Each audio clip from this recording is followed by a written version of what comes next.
So after our blueberry jam has set up for about 24 hours, not, I'm telling you, you put this on whatever you want. What do you think? Huh? What do you think? This, oh my God. Oh my God, this is so delicious. Grill dog, you gotta try this. You gotta try this.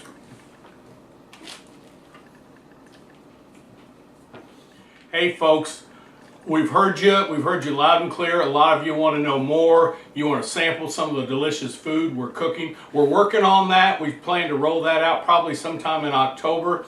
And so for Grill Dog Sherman, stay tuned. Cooking with Kelbob out.